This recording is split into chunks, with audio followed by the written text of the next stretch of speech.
Okay, so first I wanted to take a second to thank you guys because some of you wrote me personally to tell me that the first class went really well and that you really appreciated that. And I really appreciate you saying that because I did put a lot of work into it and I wasn't sure how it would go. I was kind of nervous, especially being on Zoom. It's kind of awkward. So thank you for making my first class a very good class because I think it's a team effort, not just me. Um, And I also wanted to take another moment to explain that this weekend was kind of, um, it was kind of hard for me. I had some personal stuff going on. And so if you guys didn't get your emails answered, it's because of that. But I did take the time to prepare this class and send you the homework and all that. And I will, correct your homework probably today or tomorrow. And then I will answer your questions, the pending questions from last class and the ones from this one. Maybe today or tomorrow as well. And, it'll all be updated. It just not this weekend because of some stuff that was going on. All right. Anyway, let's begin. Class number 2, topic is sentence structure. So the first class, we were talking sort of about the building blocks of sentences, the different roles that words can fulfill, and yeah, all those different functions and how to classify words according to their function. And as you saw, it can get kind of confusing. So this is it's like a 2-part program to understand sentence structure. The first part being parts of speech, and the second part being more like broad elements of sentences, like subject, predicate, and stuff like that. So I hope that with this class, it'll be easier to understand last class as well. So with that being said, today's interactive activity will actually be combining last class's content with this one as well. So we'll be analyzing sentences according to what we did last class and then according to what we do this class. All right, without further ado, let's begin. Oh, oops. Okay, what is a sentence? A sentence is a group of words. So before going into the definition of a sentence, I want to begin by saying in language in general, we have 2 ways of seeing things. We have 2 ways of analyzing things. One is the technical, the formal sort of angle, looking at parts of speech and sentence, like sentence fragments, clauses, phrases, all those things that are technical. That's the formal understanding of writing and reading. But there's also an intuitive understanding, which is sort of this database that we made in our mind with all that we've learned that sort of allows us to just speak and write without even thinking about it. So we understand sentences from 2 angles. One being they're a group of words that are related and that have a subject and predicate and all that kind of stuff, but we also understand them in terms of a complete thought or idea. So these 2 understandings complement each other. Sometimes you won't be able to tell which rules make a sentence work, but you'll just know. You'll just know in your head that it's right, and that's okay. And sometimes maybe a sentence won't really make sense to you intuitively. You won't really understand how it's a complete thought or idea, but you can look at the formal elements of it and you'll be able to know. So this is just a tip from me. Try and use these 2 understandings complementarily to be able to be better at writing sentences that work. Okay, so a sentence is a group of words, a complete thought or idea, and today we'll be discussing 7 topics. The first one is sentence purpose. So what is the intent of a sentence? What are we trying to do with it? Why are we writing it? What are we trying to express? Subject and predicate. Subject and predicate are basically the 2 ways we divide sentences. Well, no, sorry. The 2 sort of fractions of sentences that we divide them into. Then we have complements, which are part of the predicate, phrases and clauses, which phrases are sort of like incomplete sentences, and clauses are ideas that have a subject and predicate. Then we will classify them by structure. And lastly, we will talk about writing complete sentences and how to avoid mistakes that we usually make. Let's begin with the sentence purposes. There are 4 sentence purposes. The first sentence purpose is the most common one, the declarative sentence. It basically just makes a statement. So in this example, the plates are on the dinner table. I'm just stating a fact. I'm not asking a question. I'm not expressing any emotion. I'm just saying this is how things are. The plates are on the dinner table. And we punctuate them with a period. Next type of sentence is the imperative sentence. Imperative sentences give an order or request. We can punctuate them with a period, a question mark, or an exclamation mark. And an example would be, bring me his head, for example. I don't know if you have ever seen Alice in Wonderland, but there's this red queen or something that has a really big head, and she's like, bring me his head. Well, that would be punctuated by an exclamation mark because it's a very emotional remark. It's not saying, you know, would you please bring me his head, like a question, or please bring me his head. You just don't say that way. So with imperative sentences, we have to sort of understand what is the idea that we're trying to convey and the best way to punctuate it to really express that emotion that we're going for. So we kind of use these different marks of punctuation according to the strength of the command or request. Does that make sense? Yeah. Good. Okay. Next up, interrogative sentences. Interrogative sentences ask a question, and we punctuate them with a question mark, and they usually go something like this. How are you this fine morning? We begin with an interrogative pronoun. Remember those? How, where, when, who, what, all those things. So there isn't much science to this. It's we can talk a little bit more about interrogative sentences if you want to later, but for now, that's it. Exclamatory sentences. They show strong feeling, and we punctuate them with an exclamation mark. So in this case, for example, this man's skills are out of this world. I'm like really excited by it. I'm like watching an Olympic skater, and I'm like, wow, this is amazing. So it's a very strong emotion, and that's why it's called an exclamatory sentence, because I'm exclamating it. I'm kind of shouting. That's how it feels like.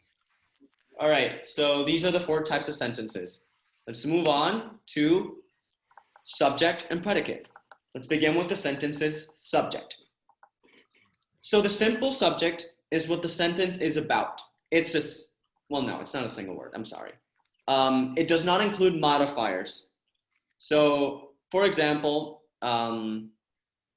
if I'm writing a sentence about the Little Red Riding Hood, I would not write, my simple subject would not be the Little Red Riding Hood. It would just be hood, because it's a little red riding hood. But that's the subject. That's the simple subject, hood. All the other words are qualifying it or modifying it, and we do not include it in the simple subject. Something interesting about simple subjects is that they can be tacit. I'm sure you've studied this in Spanish, sujeto tácito. It's basically a subject that is not explicitly stated. It's not going to be written there. So look at, let's see, this sentence, for example. Bring me the spoon. What's the subject there? I don't really have one. Everything in that sentence is a predicate, but it is implied that my subject is you, that I'm saying, you bring me the spoon. Does that make sense? Very cool.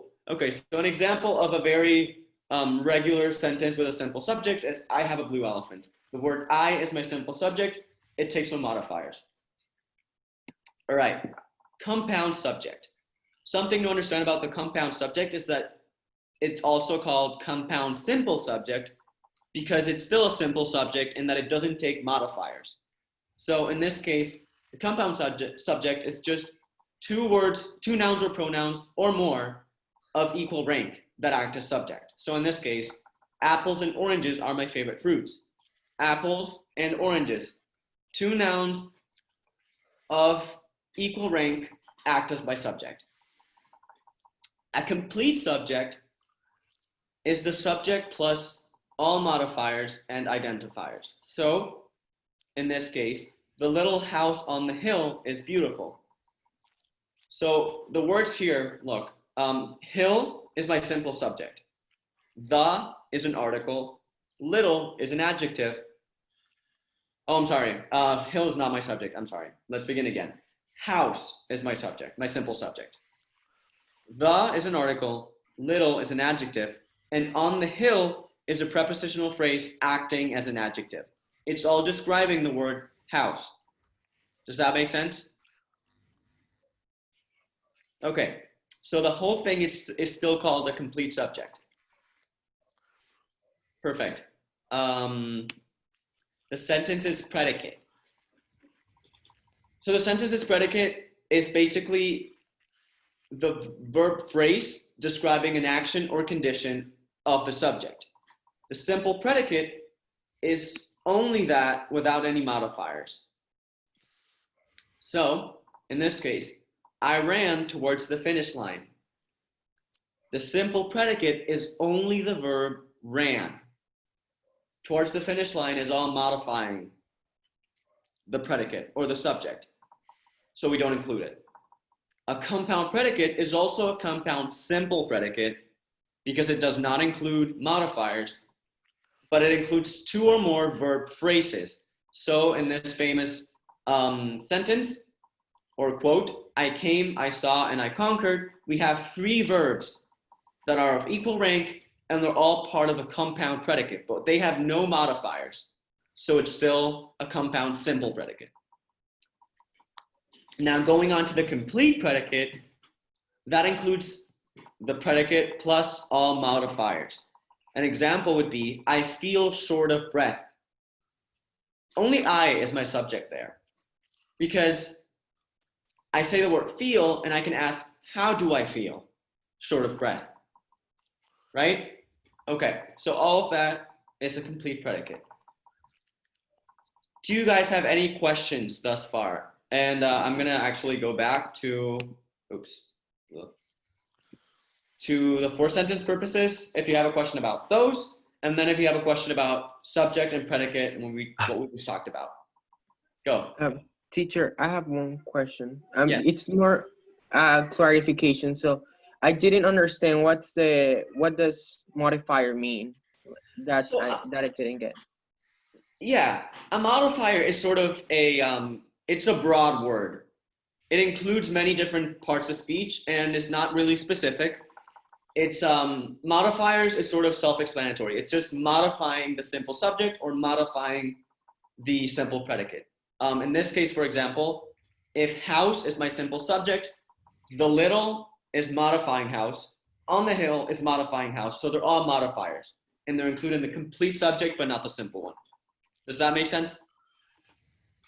Okay. Yeah. Good. Anyone else? We Yes. were all taught in school that the predicate was including the object, not only the verb. That The only what? thing different in English, right? That the predicate was not only the verb phrase, but also the object. Okay, so I'm gonna clarify something now. When I talk about simple subject and simple predicate, that's not really what we learned that the subject and predicate were. Simple subject and simple predicate is sort of going to the specific word that everything is about. But the complete predicate is really what we'll be dealing with, and the complete subject. So the complete predicate does include objects and complements and all of those things. And so it's not different actually. It's the same thing. It's only that the simple predicate does not include those. Does that make sense? Thank you. Yeah, Cool. absolutely. Yeah. Anyone else?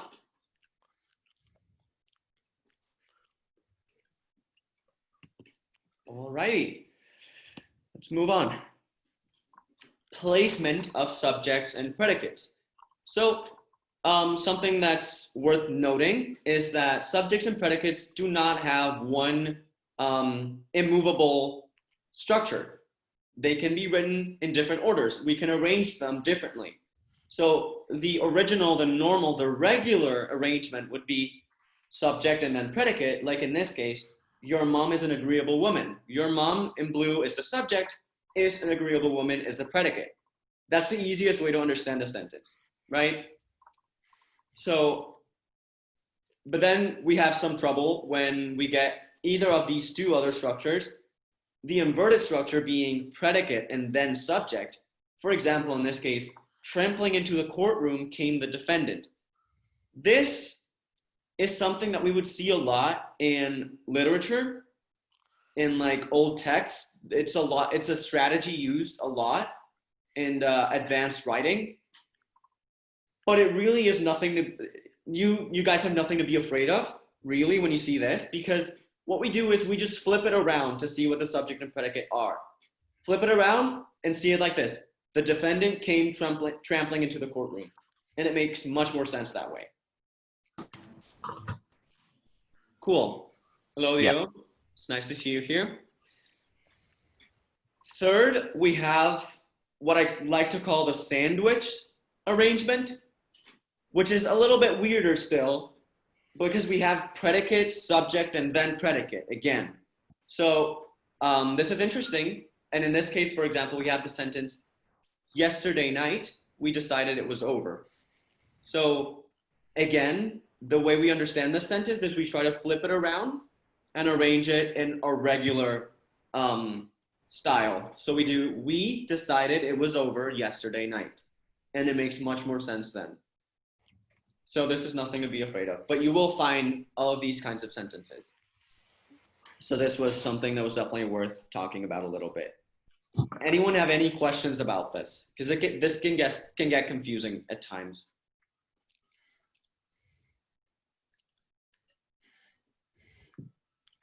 No?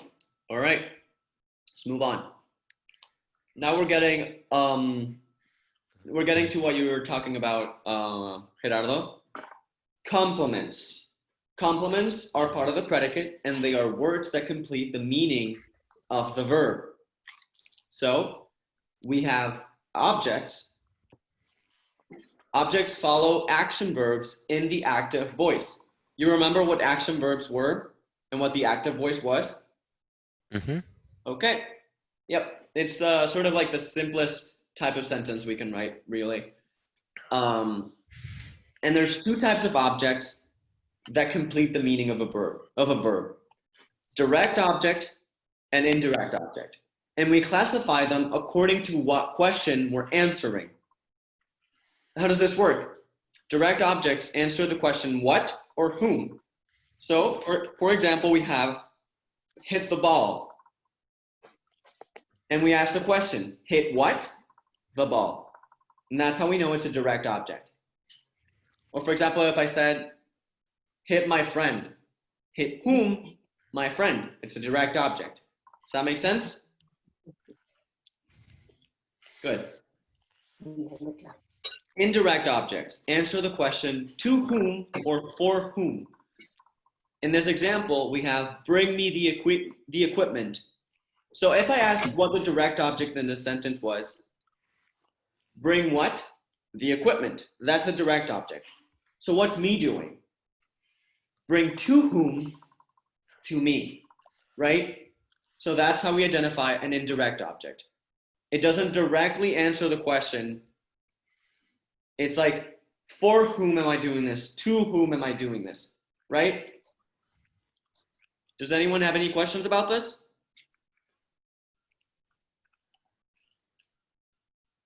All right. Pretty straightforward, huh? Right. This gets a little bit harder. Objective complement. An objective complement is a complement that follows a direct object to expand on it. So in this example, we have the sentence, they named him the chairman of the regulations committee. Look at the question I'm asking in parentheses. They named him being my direct object, whom did they name him? They named him what? Chairman of the regulations committee. So it's an additional question that I'm asking after I ask the first question and have a direct object. Does that make sense? Teacher, sorry, can you repeat that, please? Because I didn't quite get it. Absolutely, no problem. So look at this sentence. They named him the chairman of the regulations committee. This is a sentence that we will see a lot in like formal writing, like a work communication or legal language or politics and stuff like that. So if you ask the first questions that I told you to ask, what, whom, to whom, we discover that the first question we can answer in this sentence is whom. They named whom? Him, right? Are we all good up to there?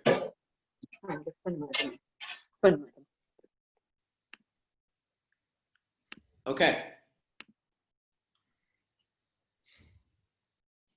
And then an additional question that we ask is they named him what? We know who they named, but we don't know what they named him. So they named him chairman of the regulations committee. This is an additional question that we're asking because the verb name kind of doesn't stop there. You know, it doesn't just stop with the word him in this case. Does that make sense? Yes, it does. Thank you, teacher. Okay, perfect. Let's move on to subject complement. A subject complement follows a linking verb, usually the verb to be, to describe the subject. It describes the subject, but it's worth noting that it's always in the predicate still. Okay? So we have two types of subject complements, and it's not always very easy to differentiate them. It's not that easy as like direct and indirect object where you just ask a question you know. So I'll try to explain them the best I can. A predicate nominative is the first. The word nominative comes from nominate. Nominate means renaming something, naming something in any case. So a predicate nominative renames the subject. In this example, we have the sentence, he has become a respectable man. So the word man right there is sort of like we could set it equal to he, right? He is a man. So the word man is sort of replacing the word he. So we say it's renaming it, and we call this function a predicate nominative. Then the second type of subject complement is a predicate adjective. This one does not rename the subject, it modifies it. What does that difference mean? It means that in this case, our word does not replace our pronoun or our noun. It instead modifies it. Look at this example. And I used a similar sentence so you could really see the difference, right? He has become quite famous. The word famous, we couldn't really set it equal to he, right? It doesn't replace he. So we say famous is a quality of him. It's not what he is something that qualifies him. Does that difference make sense? Because this is kind of difficult to understand. Does that make sense? Could you repeat it one more time? Absolutely. So the difference between a predicate nominative is that a predicate nominative renames the subject. He has become a respectable man. He has become a master of martial arts. I'm sort of renaming the person, giving them a new title, right? Does that make sense? I'm like saying, or this case, like a job title. He has become the director of the organization. He equals director, if you want to put it in an equation form. Does that make sense? Yeah, it makes more sense now. Thank you. Okay. And just to complete the thought or the explanation, in the case he has become quite famous, we couldn't really set famous equal to he. He is a noun and famous is an adjective. So we couldn't really say that they're the same. Famous is a qualification of the word he. Does that make sense? Yep. Perfect. Yes. Okay, let's move on then. Phrases. Phrases are groups of related words that lack a subject or a predicate or both. So these are not complete thoughts or ideas. Does that make sense? They lack a subject or they lack a predicate. They're groups of words, but they're not complete. And we have I think it was 3 kinds. But this is kind of long. The first kind is the prepositional phrase. And they're made up of a preposition, an object, and a modifier. For example, for the love of the beautiful game. Is anyone here confused as to why this is not a complete sentence? Please tell me, and I'll explain why. Or does everyone understand? No? Jeremias?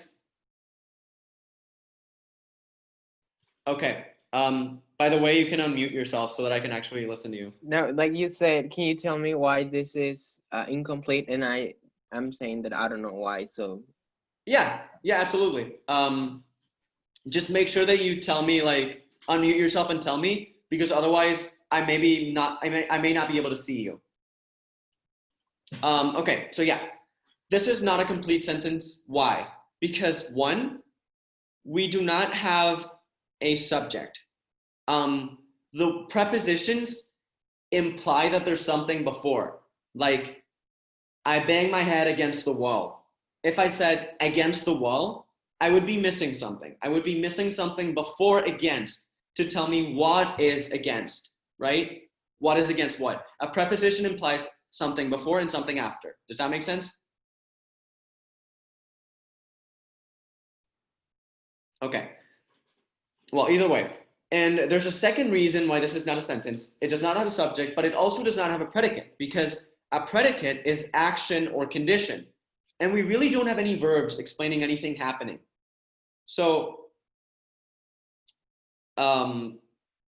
like hitting, banging, singing, writing, we don't know what's happening here. It's just a prepositional phrase that's sort of qualifying something.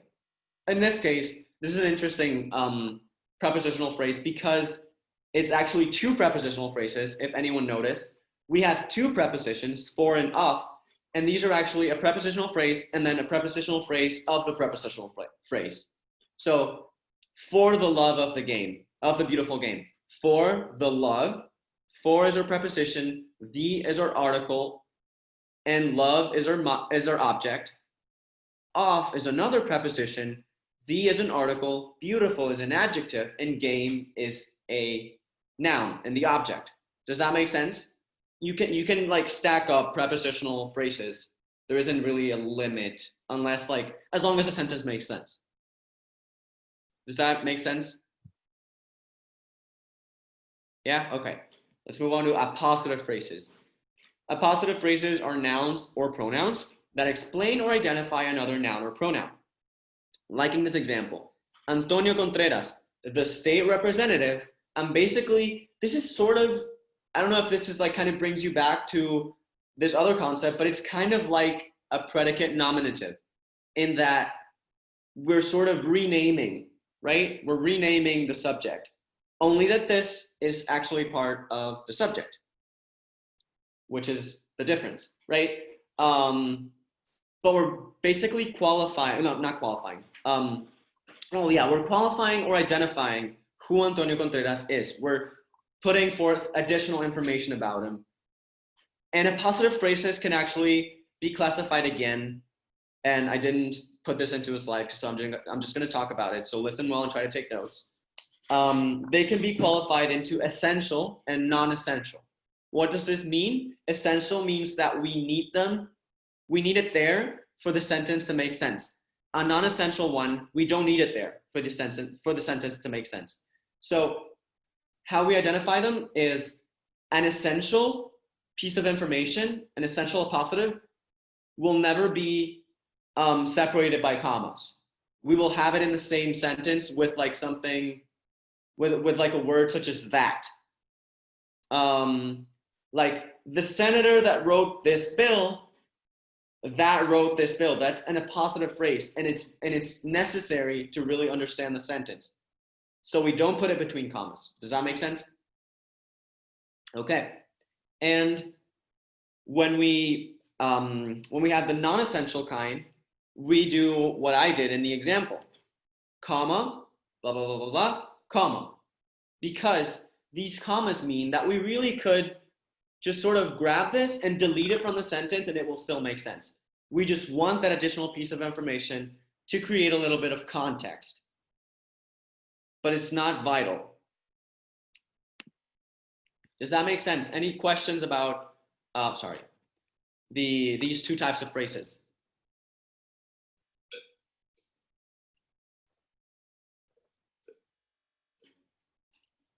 All right. Moving on.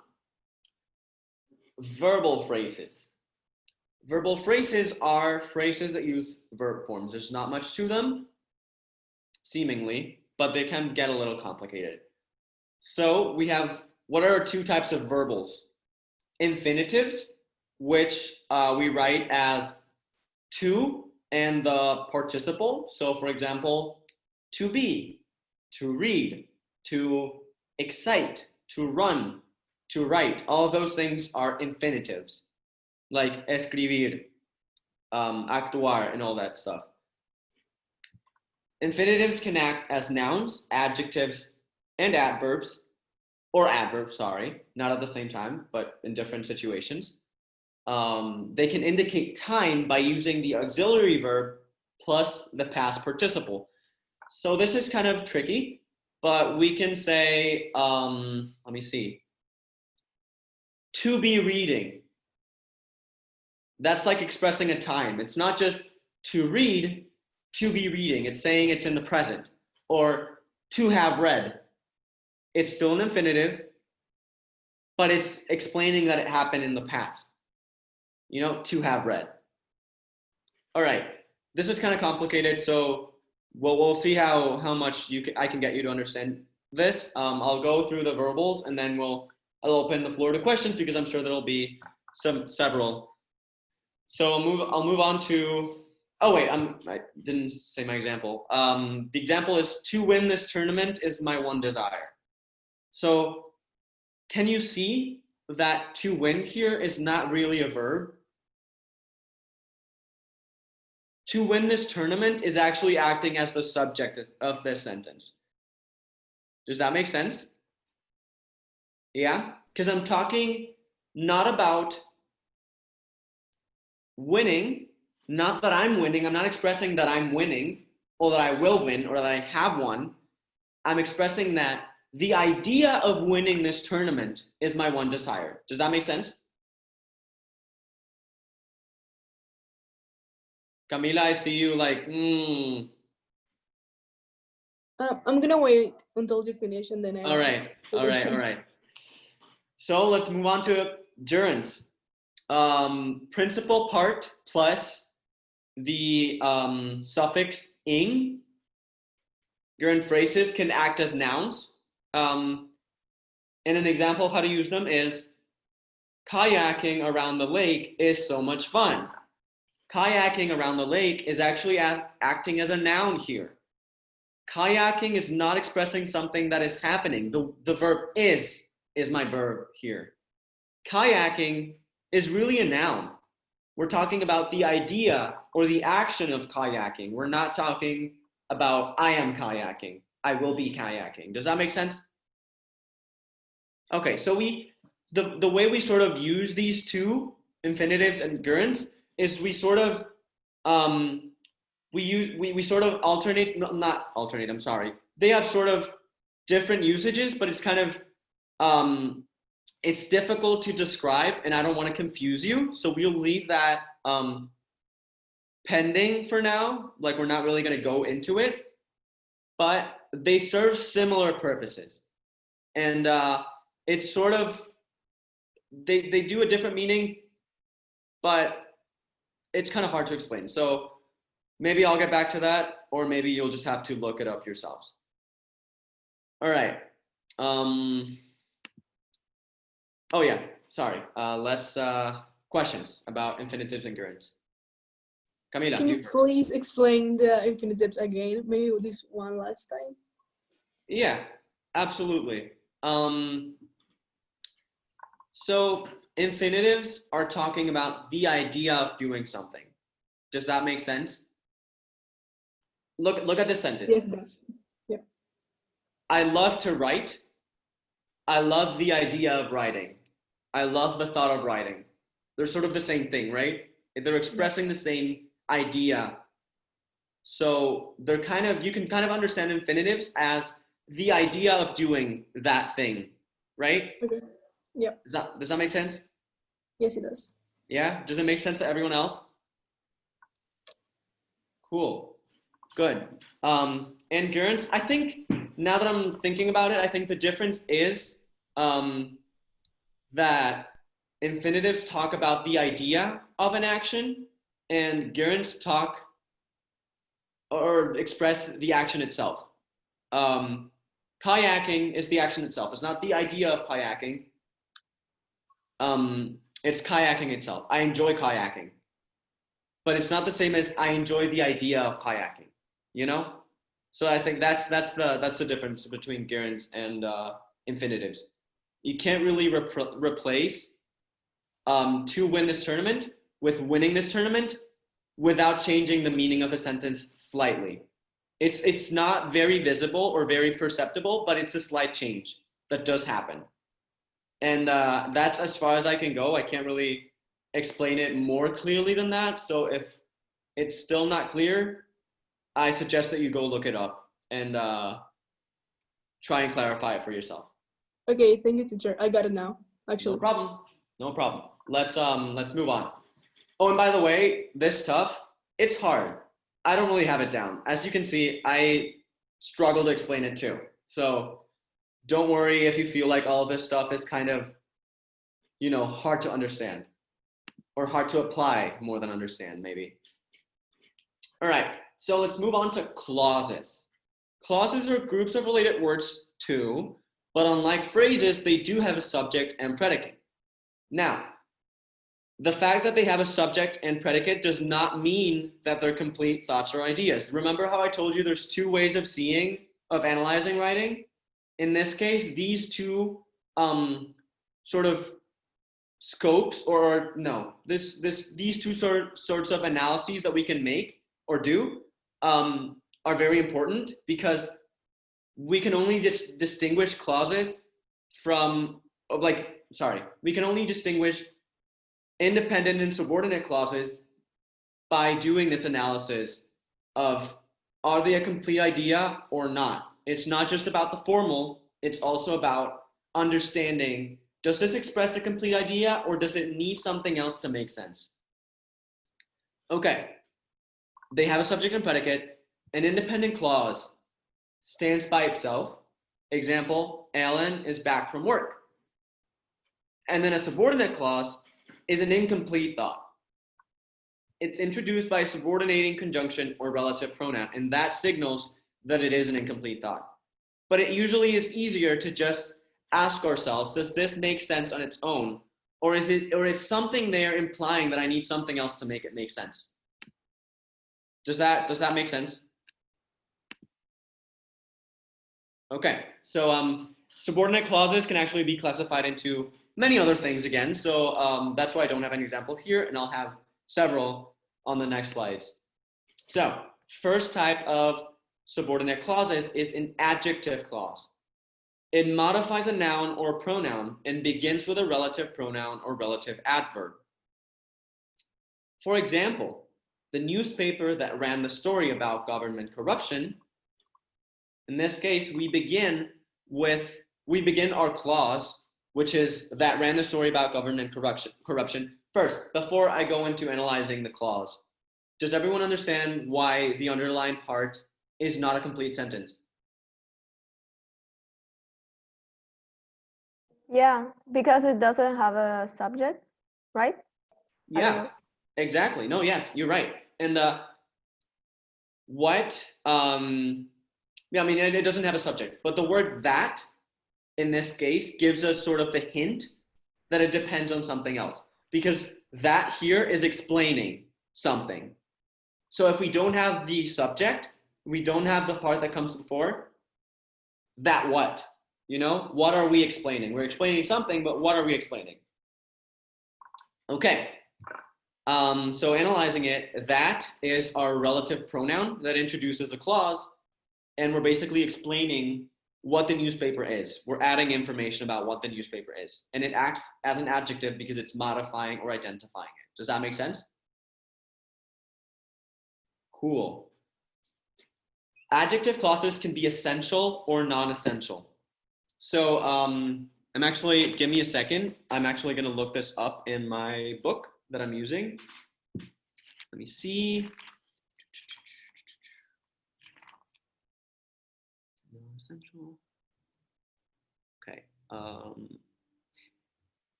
Yeah, so it's the same thing as appositive phrases, I think. In that essential information uses a relative pronoun like that, for example, like this example. And non-essential information is separated by commas, by 1 comma before and 1 comma after. So that's how you differentiate them. Any questions about adjective clauses?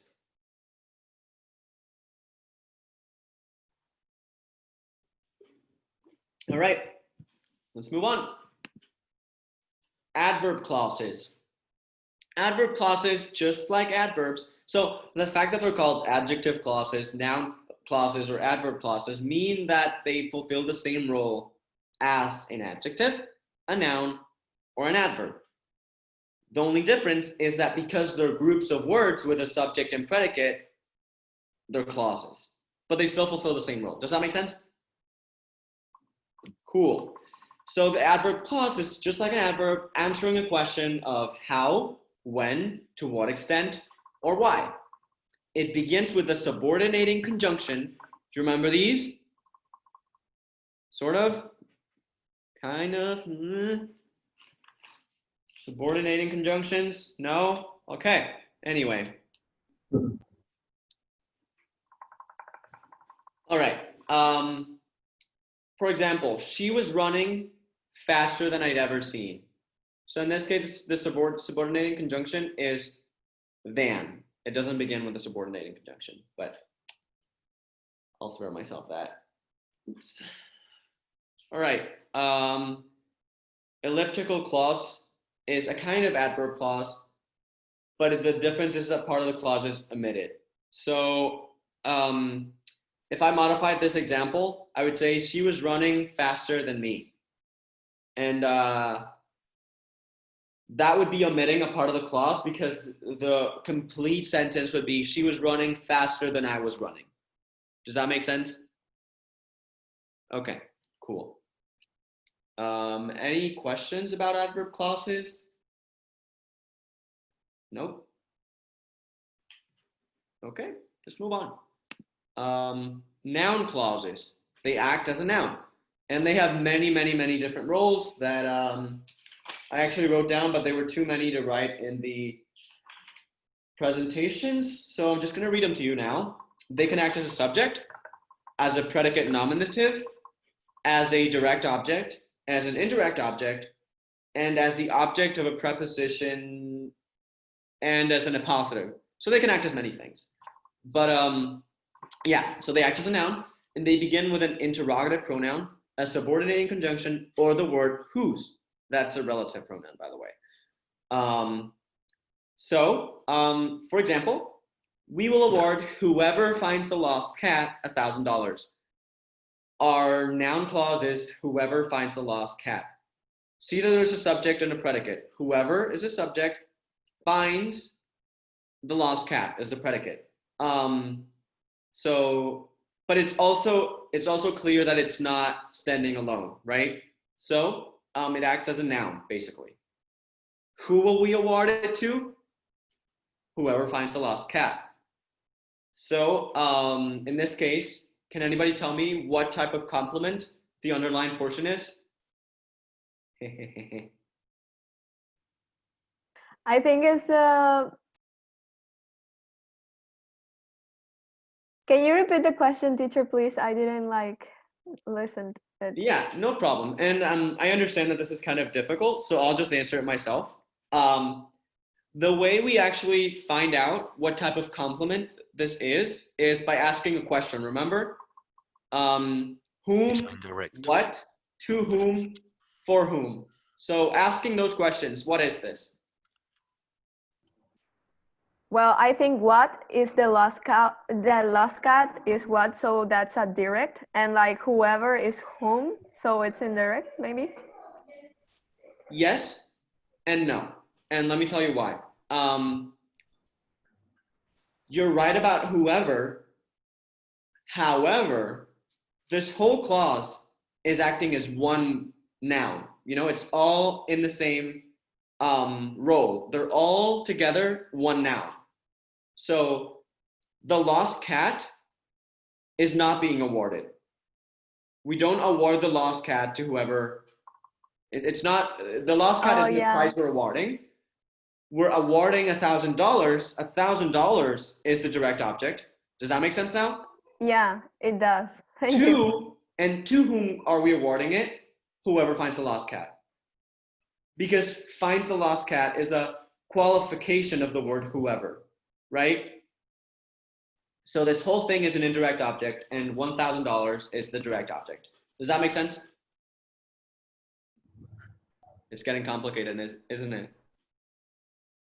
No, it's just complicated, like to determine, like to know what are you talking about. But if Yeah. you pay attention, like to the sentence, it's just obvious. Like we will award whoever like answers the question to whom. Like Yeah, and that's exactly why I think this is important to talk about before we go into like essay writing fully. Because if you learn to do this intuitively, you won't be writing wrong sentences anymore, because you'll just be able to tell what thing does what and what is wrong there, where something belongs and where it doesn't. So yeah, this is very useful, but you don't have to have it completely down. As long as you internalize most of it and can use it intuitively when you write, you won't be analyzing every single sentence and being like, oh, what's the direct object here? What's the subject? What's the predicate? I want to write a sentence that's complex and that has the passive voice.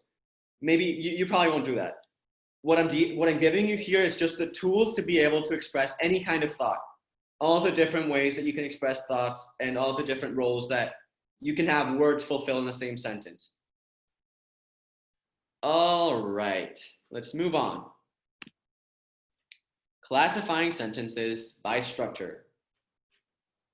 4 types, and this is very easy, so I put it all on the same slide. A simple sentence is just one independent clause, and I also wrote sort of like the same sentence every time to show you how to modify a single sentence into different formats. Simple sentence, I drove back home, right? Just one independent clause, one subject, verb, predicate, simple, right?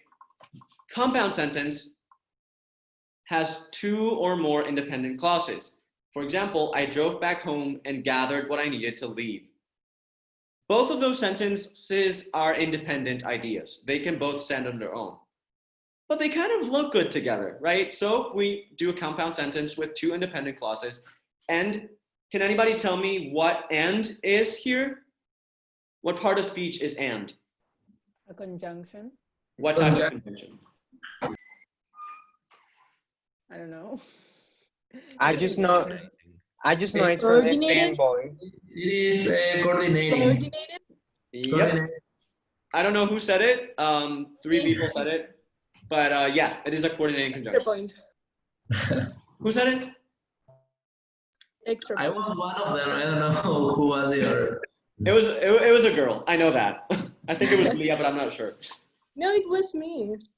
Yeah, it was Oh, Leah. okay, It was- okay. Oh, let's not fight about it. Let's not fight about it. You're all very, very talented writers, and Extra point. yeah, you're all important and all that. All right. Complex sentences, 1 independent clause and 1 or more subordinate clauses.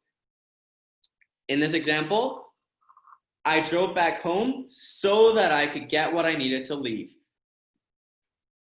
What's the subordinate clause here? Can anybody tell me? Jeremias, you were talking, but your mic is on mute. I think it's that I could get what I needed to leave, or I could get what I needed to leave, because I drove back home. Makes sense. Yeah. Makes sense on its own. So that I could get what I needed to leave will be the subordinate. Right. You're almost there. Okay. It's so that I could get what I needed to leave. Right. Yeah. If I had written just I could get what I needed to leave, then that's an independent clause because it actually can stand on its own. But the fact that I added the the subordinating conjunction so that means that this is a subordinate clause. All right. And finally, the hardest type of sentence to write, which you can tell by the fact that this is not as good as the other sentences for me either. It's a compound complex sentence. It has two or more independent clauses and one or more subordinate clauses. For example, I drove back home and I gathered my things, so that I could finally leave. I drove back home and is a coordinating conjunction. I gathered my things. Those both are independent clauses, comma, so that, which is my subordinating conjunction, I could finally leave, which is my subordinate clause. Does that make sense? Cool. Now let's move on to writing complete sentences. So there are two things that you have to avoid when trying to write complete sentences. We'll first go over what they are and then over how to avoid them. So, sentence fragments. They have no subject or predicate. They are incomplete thoughts. So see how each of these bullet points represent a different type of a different way of thinking about it, right? The formal way, subject and predicate, and the intuitive way. Is it a complete idea? Is it a complete thought or not? So again, I want to stress all the time you have to be looking at both of these to make sure that your writing is correct. Because sometimes, and I think really they can both be tricky, but it's really often that you'd find something that you think is a complete thought, but really isn't. And if you looked at the formal elements, you'd be able to tell. Right? Okay, perfect. So they both complement each other. The example I used is Lucas, having left his house early, he had no problem waiting in line. Can anybody tell me what's wrong here?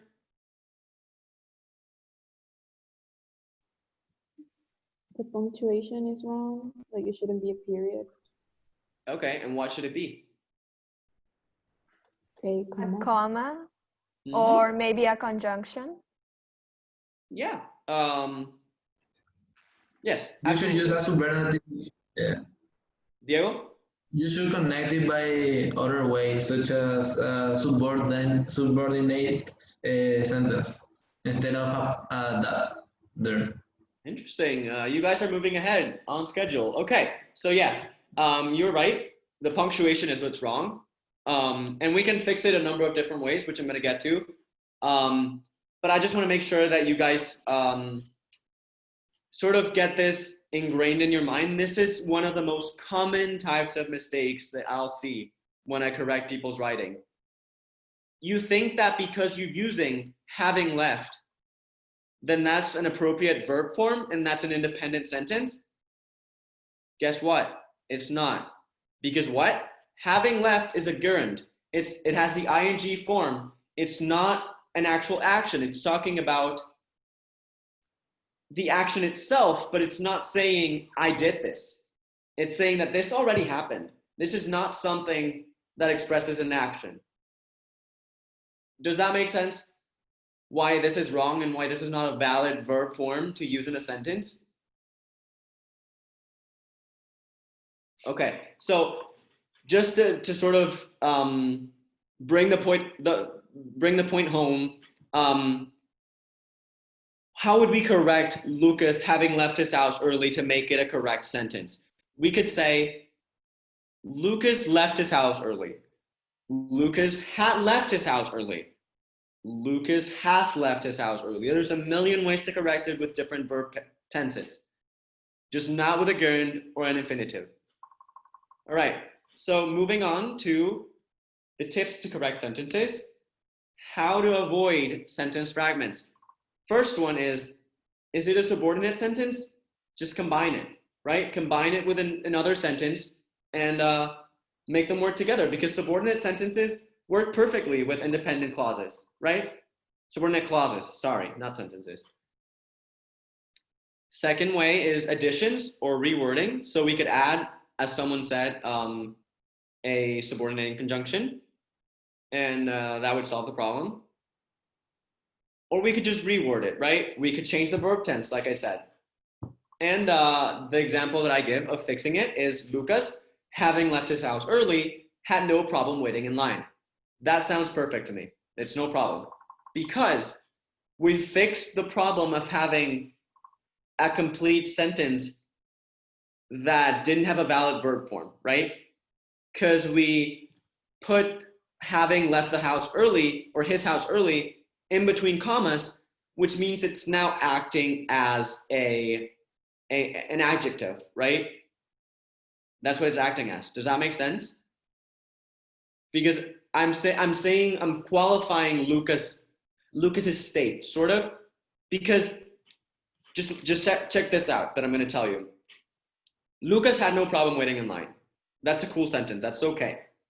But if I say Lucas, having left his house early, had no problem waiting in line, that makes more sense because I'm describing that Lucas, because he left his house early, just had more time, right? He was patient. He had nothing left. He had nothing else to do because he left early. He was ahead of schedule. So this is acting as an adjective. Does that make sense? Good. Perfect. If anyone has any questions about this, ask away. Yeah, please. Like, I didn't quite actually get why is it an adjective because it's describing what, like. Okay. You know what really works when trying to understand these types of things? Asking yourself, if it's acting as an adjective, then I should be fine replacing it with another adjective that worked, right?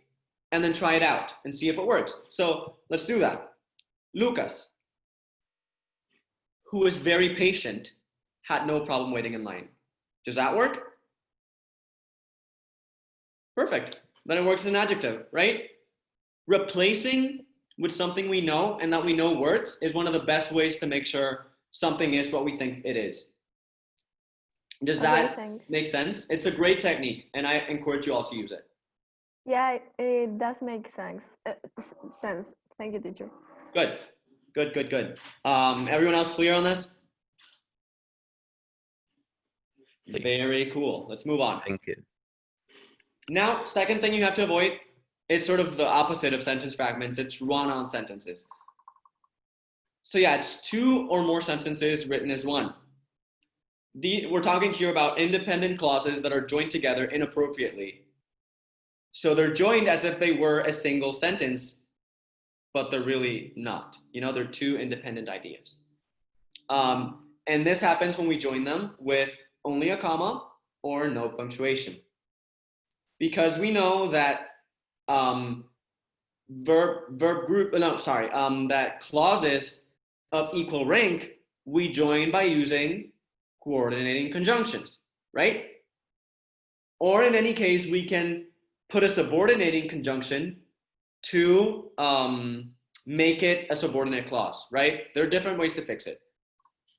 In this case, my initial sentence is, Mariela had received a gift. She could hardly wait to open it. This is something that many of you would write. And it's not correct. Why is it not correct? Anyone? Just try to guess. Give me something. The comma? Yes. But why? Try and think should about it. be and. There's no conjunction connecting them? Yes. But Romina, I want you to tell me in terms of ideas or thoughts. Why is this not correct? Because it's talking about the same thing. It is. But these are two things, these are two ideas that could stand alone, right? And that means that we're not separating them strongly enough. Our punctuation is too weak. We're not expressing enough of a separation for them to actually fit together. Does that make sense? Yeah. Perfect.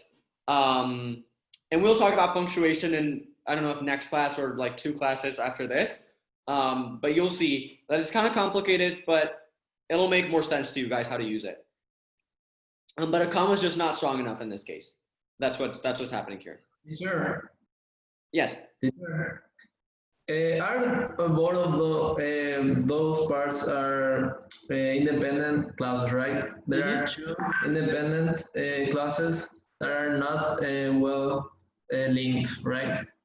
Yes, that's exactly what's going on here. Yeah. Okay. Excellent. Thank Great. you.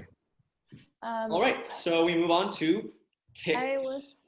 I wanted to say Oh yeah. that maybe teacher, I don't know if I'm right, but maybe this is a common mistake because in Spanish, it is considered like correct to use it in that way. Give me an example. I'm not sure about that, but give me an example and we'll see. Mariela recibió un regalo. No podía esperar para abrirlo. It's not correct. No? It's not. It's, you know, we think it's correct because we're so used to speaking and writing that way, Maybe. but it really isn't. And this is something interesting because I noticed that I write better in English than in Spanish because in Spanish, I never learned this kind of stuff. I know it in English and I can only know it in Spanish after like sort of translating it in my mind. But the truth is that's not a correct sentence because the same, Spanish has like the same sentence structure setup and the same like parts of speech and stuff. So sort of the same principles apply. You would use maybe a semicolon in that case if you wanted to make that sentence work. Because a semicolon is like a half comma, half period. It actually can separate, it's strong enough to separate 2 sentences that are independent. And now that's like one of the tips we'll see. Our tips, we can just separate them with a period, right? We can just make them 2 different sentences and that works. That works. It's fine, problem solved.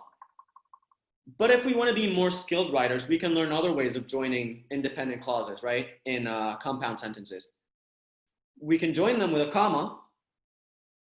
And, it's a comma in the, oh, wow, that's wrong. Well, anyway, this is not correct. Just forget about that. It's a coordinating conjunction, if that's what I meant, I think. Just this, comma, forget about it. We can join them with a semicolon and conjunctive adverb, or we can join them with a semicolon and nothing else. So that sentence that you said, Leah, we can actually make it work with the same words, but with a semicolon instead of a comma. Because a semicolon indicates a greater pause than a comma does. Enough of a pause for us to be able to tell that those are different ideas. Right?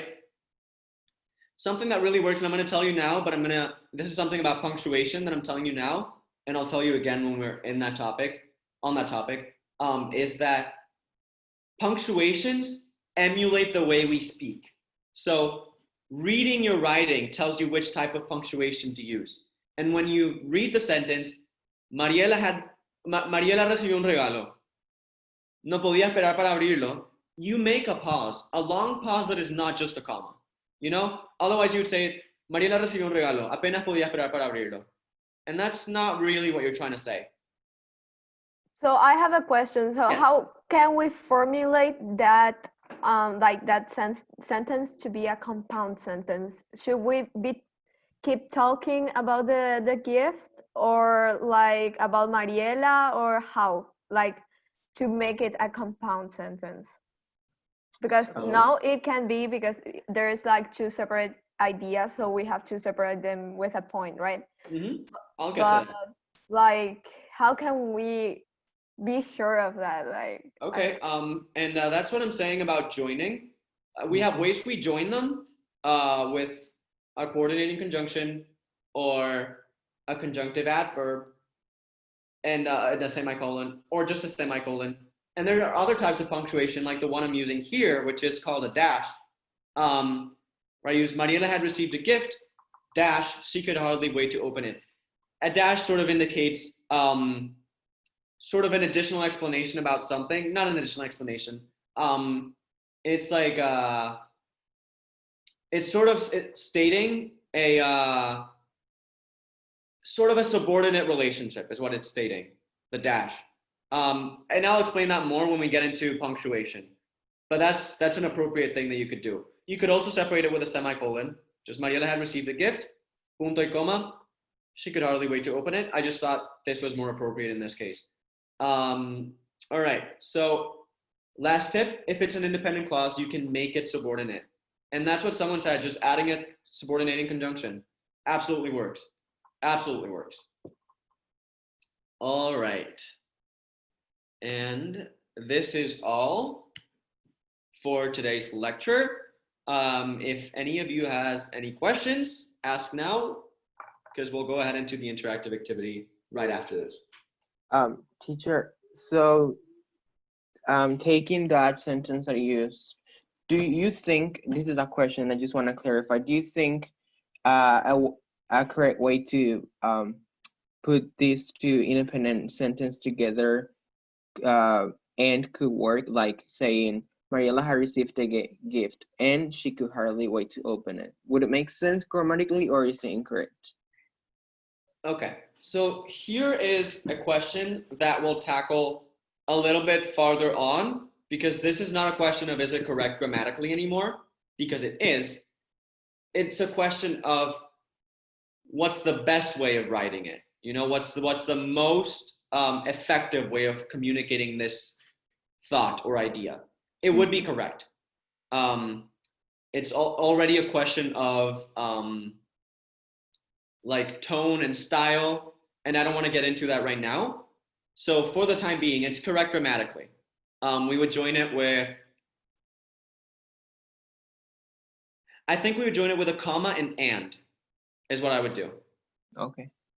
In that case, there's other ways of doing it, but in that case, I would do it that way. Anyone else? And about anything, not just this, but the whole lecture, any topic that you want to talk a little bit about.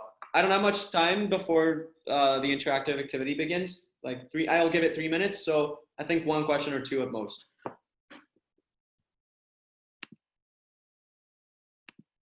Anyone? When we finish today's class, would you mind to send us the PowerPoint? Oh yeah, I'm sorry, I forgot to send you that. Yeah, I'll send you both PowerPoint. Okay, no.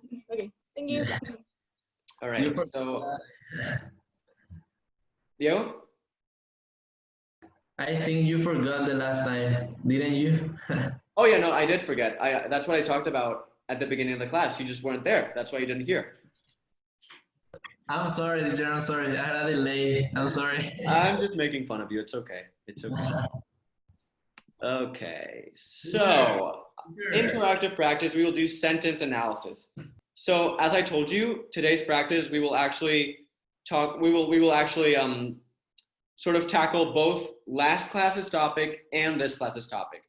So we will get a sentence. I have 5 sentences prepared. We will determine each word's part of speech. Then we will determine subject and predicate, and then we will determine complements. So we'll do this together, and I want you guys to ask questions, because this is something important that you probably should practice on your own as well. So yeah, let me see. I have to find a way to my other screen. Here. All right, so oh, yeah. Oh no, this is not right. Wait. Is this wrong? What? Okay, something's wrong. Oh, okay, good. Here we are. All right. First sentence. I learned from a young age about working hard, helping others, and giving back to your community. So let's try and do this with different colors. I should have done this before, but yeah. Nouns will be, let's say,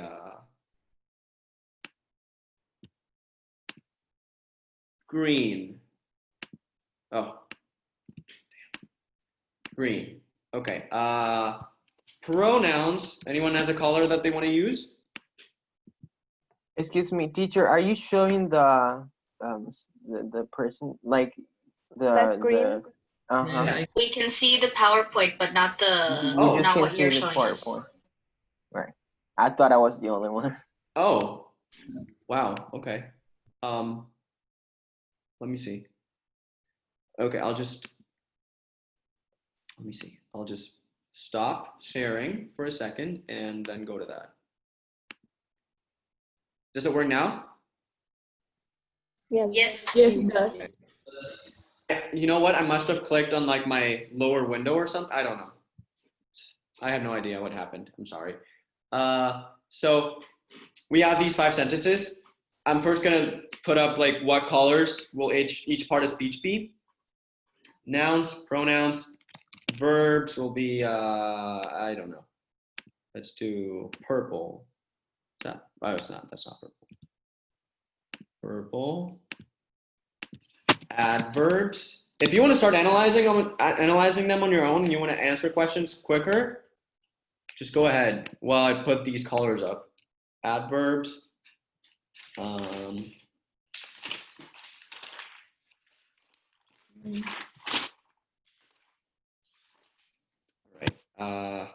Conjunctions. I don't know if it's just me or the screen is frozen. What? My screen is frozen too. Your screen is frozen? It's frozen. Oh my God, what's going on? Or at least yours, because everyone else's cameras are moving, but like the screen that you're sharing is like stuck. You don't see this? You don't see this? The screen is the only problem. Okay, let me see. Screen is frozen. Okay.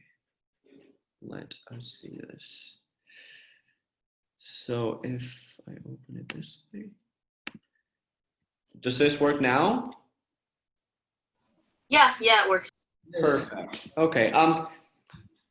Who wants to start analyzing sentence 1?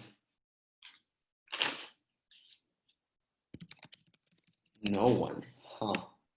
What is I it? can. Was it Catherine? Okay, begin. So I is a pronoun.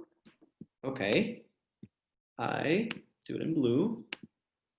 Then learned is a verb. Learned is a verb. From A preposition. preposition. Okay, if prepositions were this blue, when they, yeah. A. Well, for me, a is a determiner, but maybe It's an I don't article. know. It's an article. It's an article. Yeah, or adjective. determiner. Adjective. Okay. Yeah, articles are part of adjectives. So let's just, Oh. for now, we'll keep it to adjectives. Nice. All right. Okay. So Then young is also adjective, an adjective, like. yes. Okay. Young is an adjective. Age. Age is a noun. Yes. Very good. About a preposition.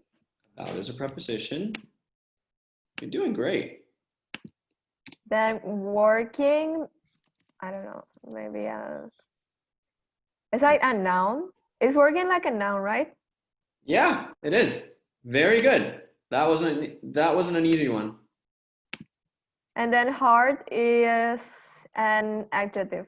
Yes. Very nice. Very, very nice. The second part of the sentence, I'll have someone else do it. Amar. Helping is a verb or a noun? Noun. Sorry. Mine ing, right?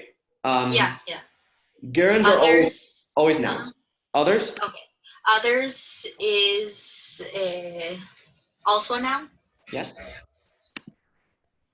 And is a conjunction. And it's a conjunction. Yes. Giving. Giving is a noun again, I think. Yep. Giving, let me see. Noun, that was, okay. Back. Back is a preposition. Yes. To? To is a conjunction, right? Or is it also a preposition? Yes. Your? Your is an adverb, or is it a verb? I don't know. It I'm is an sorry. adjective in this case. It's an adjective. Oh, okay. Yep. And community is a noun. Who's making that noise? Can I? Sorry, in my house where my dad is working on something. Oh, no problem. Yep, that's okay. Community. It's a noun. Okay, cool. Next up, we will analyze it by subject and predicate. So what's the subject here? I won't rewrite it. What's the subject? I. Yeah. And what's the predicate? Learn from a young age about working hard, helping others, and giving back to your community. Yeah, everything else. We don't have to read it all because it's kind of long. And now a little more difficult, I guess. What are our complements?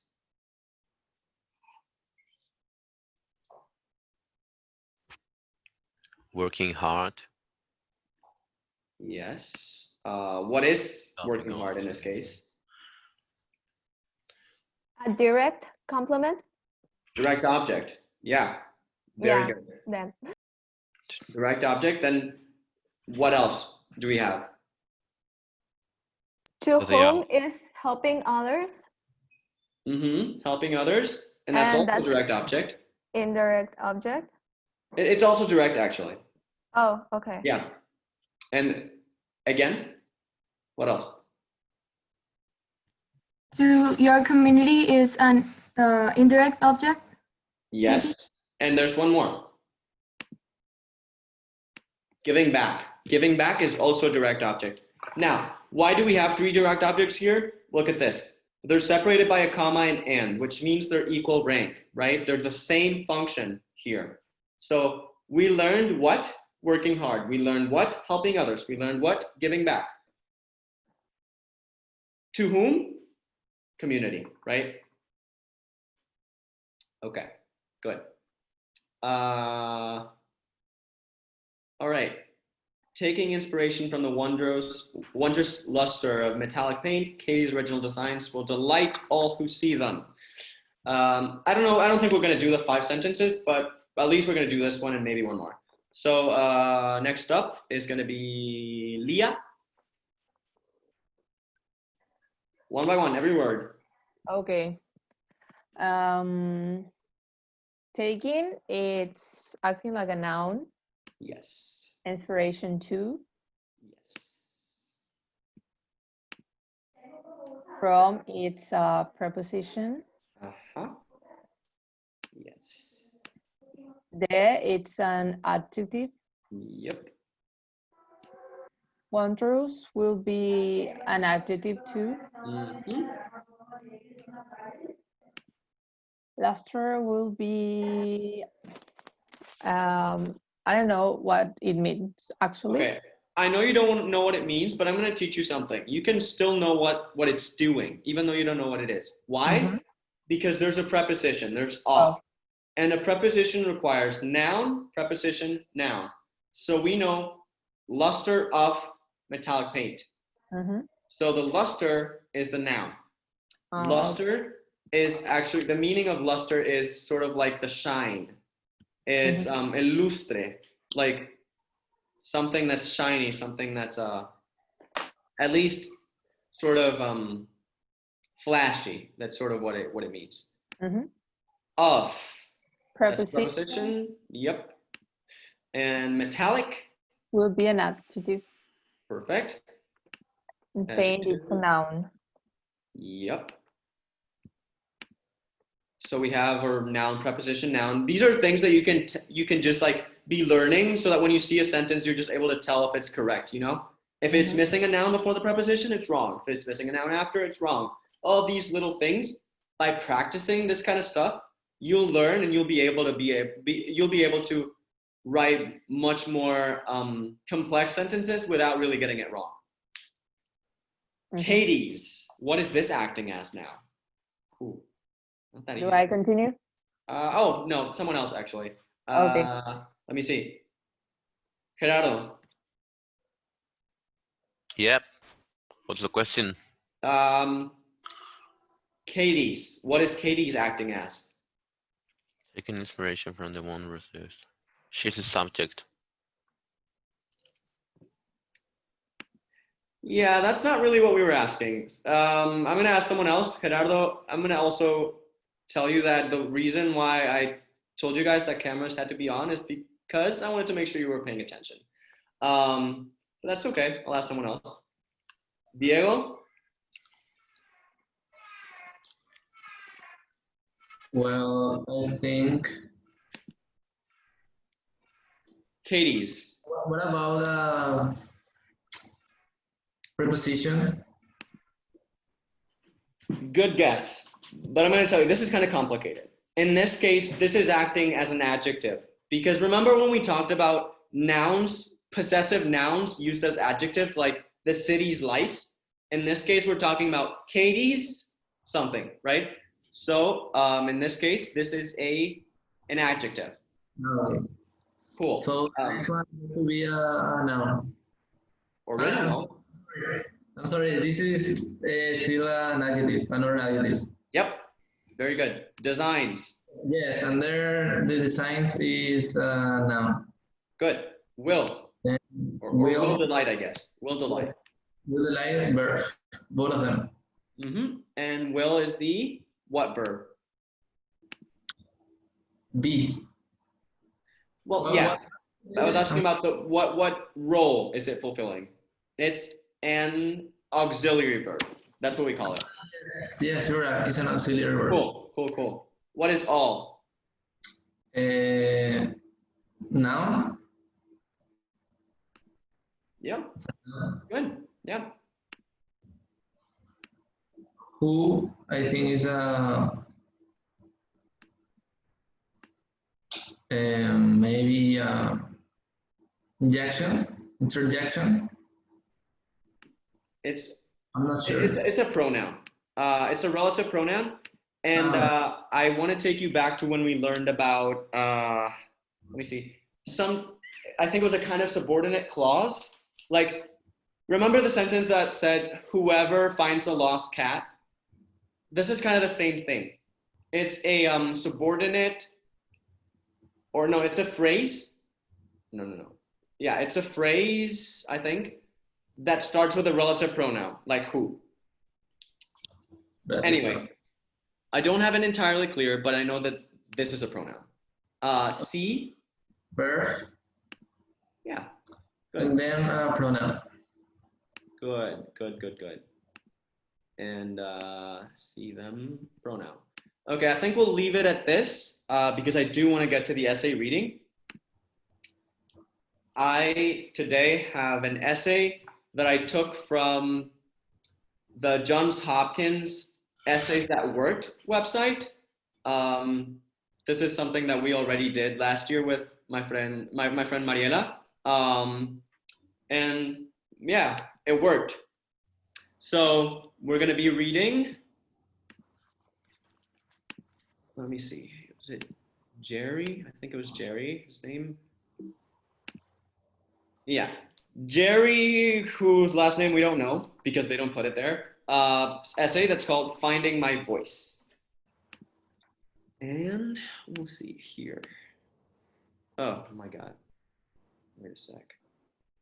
Okay, I'll just give me 1 second. I'll have to go into my drive because I can't open it.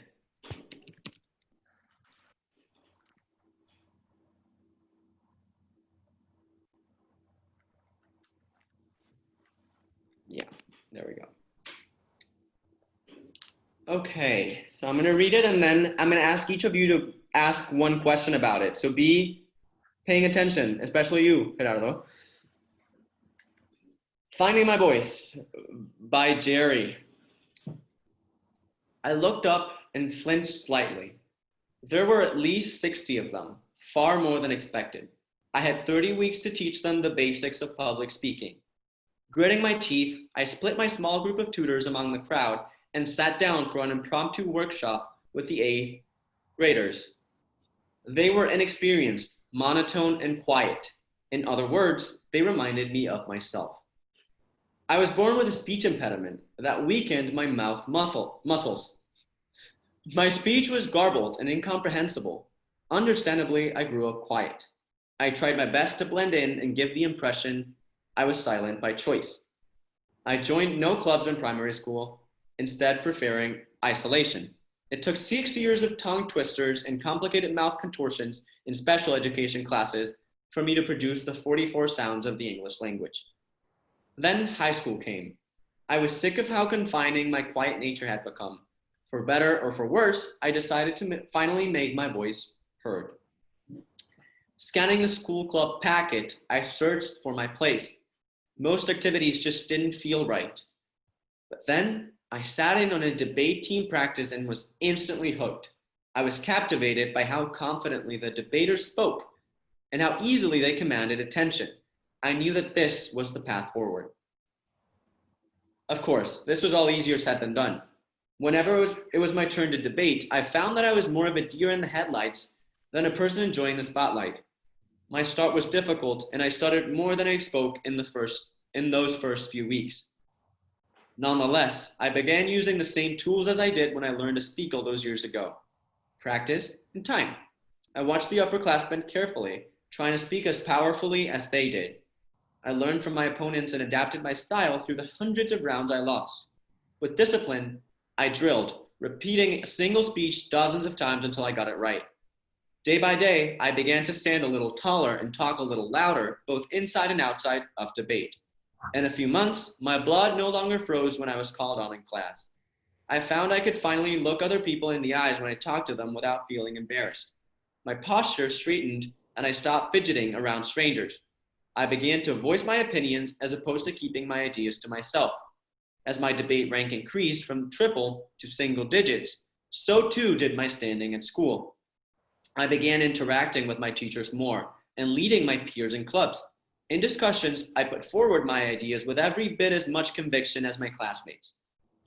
When seniors began to ask me for advice and teachers recruited me to teach underclassmen, I discovered not only that I had been heard, but that others wanted to listen.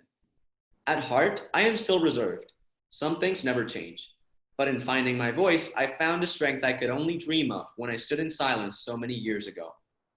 Standing in front of the crowd of students, it was my hope that by founding this program, I could give them an experience that was as empowering as mine had been for me. As the weeks passed, the students aged past their insecurities and towards finding their voices, just as I had always wanted to do. On the last day of class for that year, I looked up and saw each of the students standing confidently, equipped and ready to speak their minds in whatever they wanted to do. They had come a long way from being the shy and stuttering novices that they were just 30 weeks before. I can't wait to see how far they can go from here. All right, let's give a little clap for Jerry's essay, who we don't know who he is, but anyway. Okay, I'll be calling on each of you and asking you to ask questions, or a question. Oh, nice, nice. I like that. I did not know that that was possible, but nice. Okay, so let's begin with Sol. Hey. Hi. I have a question for the, hold on. I don't know what. Okay, I'm gonna read it. It's more, it's on the beginning, almost at the beginning. There. It says, then high school came, and it has a period. And I don't know, it's correct to have such a short sentence separated by a period? Well, it's a good question, and I see what you would make it, but in this case, this is correct. It's it's an example of a transition sentence that is used to sort of join a previous paragraph with the next one. So really why this works is we have a subject, high school, a verb, came, and the word then is sort of setting, is a conjunction explaining time, you know? Then high school came. But high school came in and of itself is actually a sentence that works. So as long as this is in a subordinating conjunction, then we're fine. And yeah, it works. Good question. Next. Okay, thank you. No problem. Next person, Santiago. Yeah, I just wanted to know how did it come back to the, I mean, in the first paragraph, he's talking about a class he's going to give, but then he switches to his story. But I don't really captured how he changed it from his story again to the story of the class. That is very perceptive of you. I was actually thinking that same thing when I read this essay for the first time. I am not always going to put essays here that are perfect, that work in every sense. This is an essay that Johns Hopkins, a very good university, it's probably like top 10 or top 12 or something. They thought it worked. They thought it was really good. And I think it works. But the fact that it works doesn't mean it doesn't have mistakes. And I do think that this one could do a little better in exactly that aspect you're talking about. Because if you notice, it's only this first paragraph and the last paragraph that is talking about the present, you know, his program. However, the reason why it still works, why it doesn't sound completely disjointed being sounds like it's not joined correctly, disjointed, is because he does this. They were inexperienced, monotone, and quiet. In other words, they reminded me of myself. So he does this little transition here that allows him to start and go on to his story, right? And then by the end, he comes back with, let me see, this. In discussions, I put forward my ideas, blah, blah, blah, blah. When seniors began to ask me for advice and teachers recruited me to teach underclassmen, which is definitely nodding to his initial topic, right? As his course that he was teaching, I discovered blah, blah, blah, blah, blah. At heart, blah, blah, blah, blah, blah. He talks about himself, yes, but he does nod back to this. And he uses a clever strategy that's called a, oh man, what was it? I'm trying to find, I'm gonna see if I find it because I remember. Teacher, can we see like how many paragraphs there are before the last paragraph? Like I want to know how many he wrote. Sure. 1, 2, 3, 4, 5, 6, 7, 8. No, 7, sorry. 7 in total. Yeah. But there's a very short paragraph. I don't know if you remember my essay, but this is very similar. Yeah, it has like the change, like. It's, yeah, it's a small transition paragraph. Yep. Mm-hmm. And I think it has probably some of the same words even, like then blah, blah, blah, blah, blah. And a sort of finish that's like, I decided that I would make my voice heard. Just like I said, like I am going to get better or whatever. You know, it's kind of the same setup. This is a very clever strategy that you guys should definitely sort of store in your minds because it's great to sort of divide an essay into 2 parts, like good and bad. You know, like this one and the one that I showed you that was mine. All right. Can I like say something about it? Like I just can wait my turn, sorry. Yeah, no, absolutely.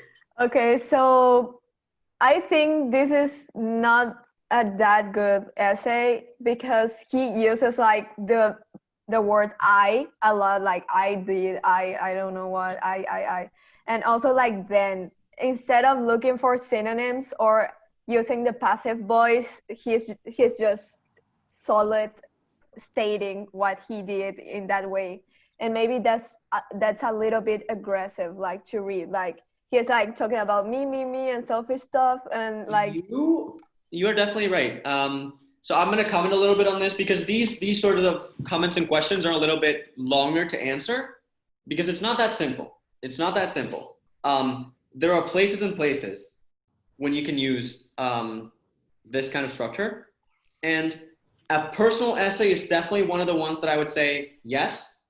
Use I, and let me tell you why. It sounds assertive. It sounds like you know what you're doing and you know who you are. It sounds like I got this together. I did this. I did this. Now, however, you do run the risk of sounding selfish, self-centered, and a little full of yourself. Overconfident, maybe.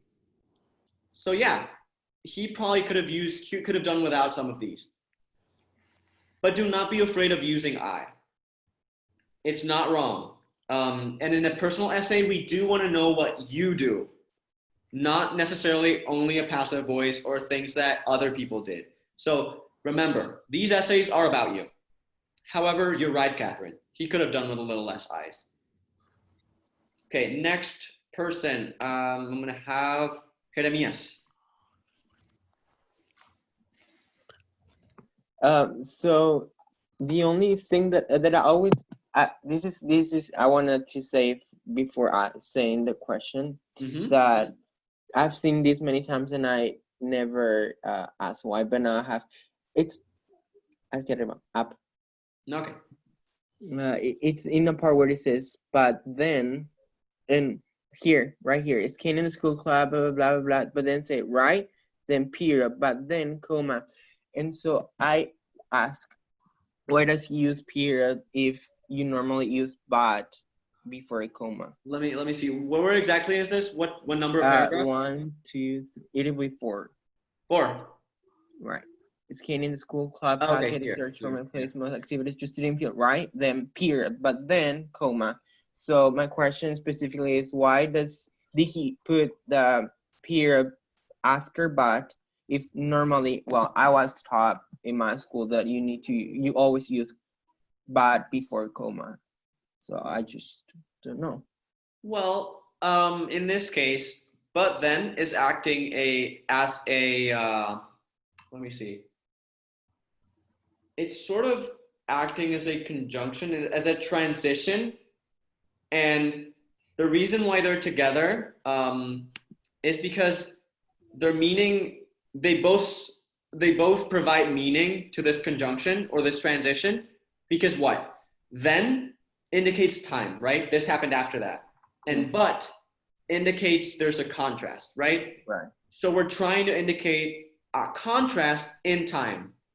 So in this case, it does work because we're explaining a transition where not only time passed, but something changed. Something changed in time. It's sort of what the role is for me. And I wouldn't say it's incorrect. Okay.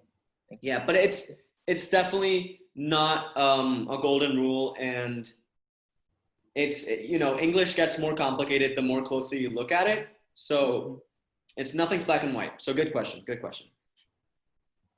Next person, Camila.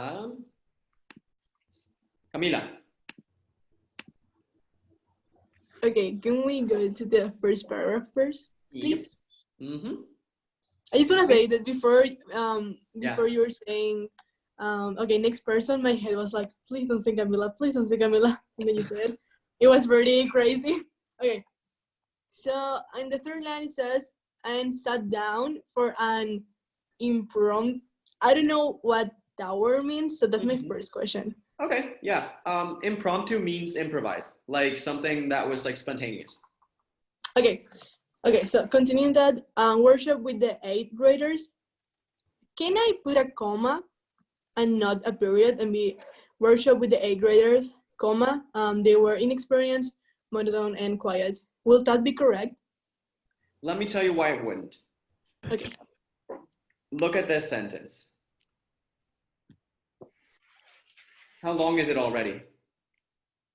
Yeah, it's pretty long. Almost means 2 lines if we. Yeah, and that's why you kind of have to cut it off when it's getting too long, because Okay. otherwise, think about how you would read it. Otherwise, you would be reading on and on without really taking a breath, if it's comma after comma after comma, and you would make a run-on sentence, which is what you should definitely try to avoid.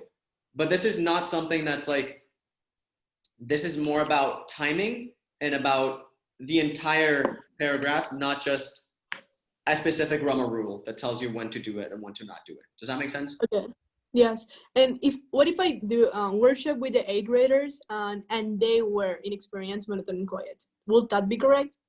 Or again, it's too long? Let me see. Grinding my teeth, I split my small group of tutors. I'm out in the crowd and sat down from. Yeah, too long. No, it would not be. Okay. Let me tell you why. They were inexperienced, monotone, and quiet. If you used and, it's sort of, you're establishing that they're of equal rank. And in this case, they're not really saying the same thing. They're progressive ideas. One is happening after the other. And they were inexperienced, monotone, and quiet is a description of the 8th graders. So in any case, if you would do a single sentence, I would use a dash, like the one I used with Mariela's sentence. That's what I think would work here best as punctuation.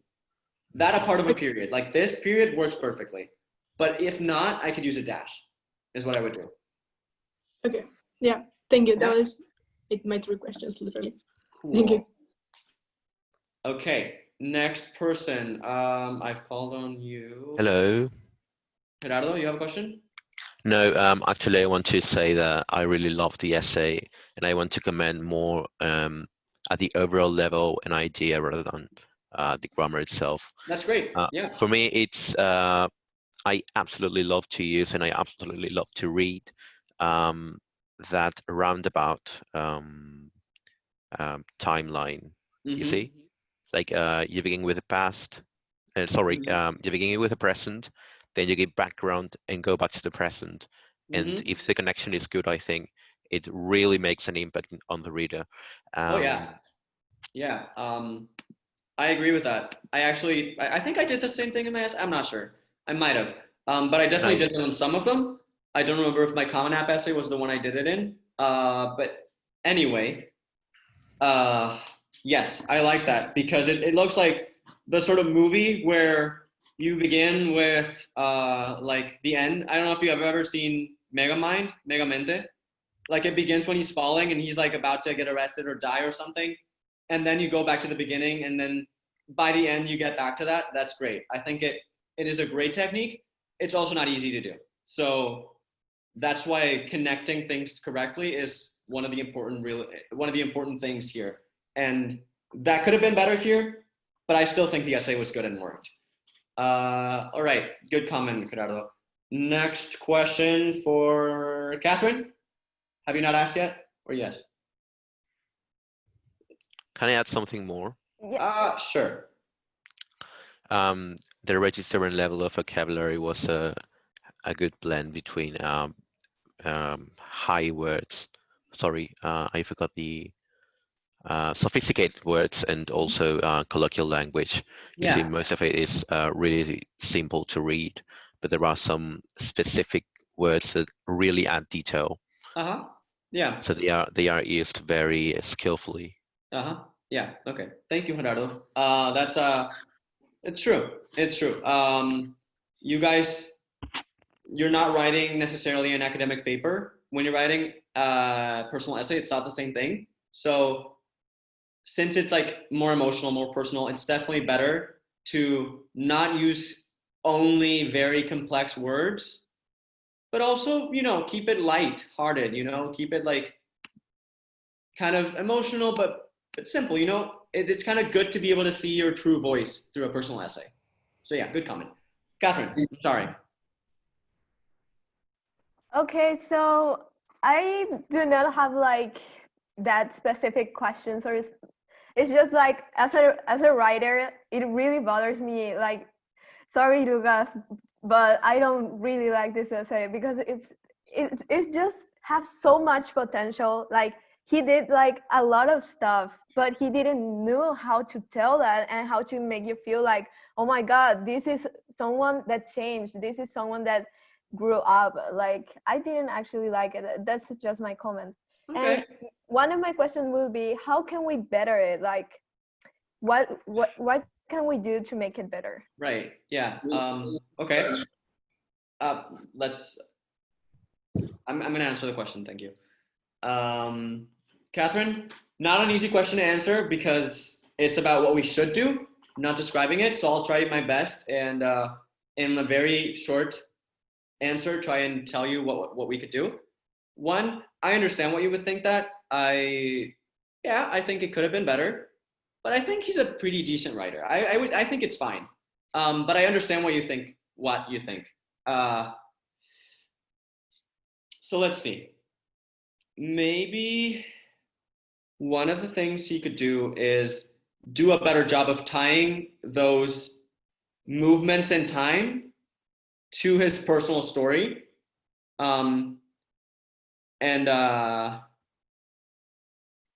Maybe he could use more emotional language at points to give a better insight into how he's feeling. But within emotional language, we also have stronger words and weaker words. And if he uses emotional language, it doesn't really strike me as very powerful, as opposed to, for example, my essay where I tried to use very powerful and impactful words to express strong emotion. And yeah, I agree with you. And I think those are some of the things that we could do to make it better in a short answer. And I'll keep it to one question because class is about to be over. I'm sorry. Yeah, thank you, teacher. No problem. Let me see who hasn't talked yet. Romina, have you talked? No? Yeah. Okay. And then we'll go to Ambar. Question. Okay. Yes. I don't have a question, but I want to comment on the third paragraph. Okay. I don't know if it's a morbid thing for me to say, but I wanted to read more about his breaking point. It's like he jumped from a need to change, but it doesn't say what got him there exactly. He was happy or Yeah. Yeah. We'll try to keep the question shorter because class is about to be over. But yes, that's a great question. I mean, not really a question, but I will expand on that because it's a great comment. And actually, Catherine, I'm going to tell you that this is kind of the answer to what you were asking, one of them at least. When I was talking about emotional language, one of the things I meant is in my essay, I explained just how bad it got. You know, I gave a sense of just how bad it got so that you really got attached emotionally to the story and were like, wow, like when it actually got better, you know? In this case, you're right. He doesn't really do an amazing job of setting up a real problem. I mean, yes, speech impediment. Yes, he was quiet, but you know, people have gone through worse things than that. Let's be honest. But the truth is, it's not in how bad the thing was, right? Because our problems are all important to us. It's just about the writer giving a sense of just how important that problem was to them, right? So that's what it is. You're right. He could have set the problem up better, and it's not morbid at all because this is about persuading someone that you're someone that overcame something, right? And so if you want to show them truly what you overcame, you have to set up just how difficult it was to overcome, right? So yes, you're completely correct and great comment. Ambar. I don't really have a question, but I did want to point out something. Great. I do kind of agree with Catherine. Like the essay does work, it does its job, but I feel like it could have been so much better.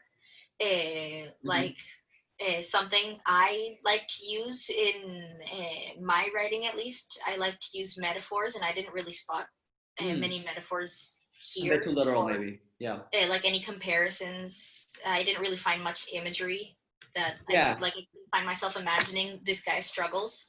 Like maybe he could have pointed out, like when he said that he would practice his speeches dozens of times, he could have said, I would practice in the car, I would practice looking at myself in the mirror, stuff like that. Okay. And yeah, that's basically what I wanted to say. Good. Yes. So yeah, to expand on that comment, metaphors are great. Metaphors are hard to use and they don't always work because we don't always use them well. But if we know what metaphor works and if we're able to use it, they're great because what they do is our writer is creating a mental image of her story, a progression of events as he's reading or she's reading. So if we use metaphors, if we use specific images, as I said before in that last class, when I talked about, I think adjectives, when I said emotional or sensorial adjectives, these things create a mental image. Emotional adjectives, emotional words create a mood, and sensorial adjectives create a vivid image. So both of these things, connect that with metaphors, those create great mediums for telling a story that really call forth the reader's attention. Okay, let me see, who's missing? Raise your hand if you're missing, if I haven't asked a question, you haven't asked a question yet.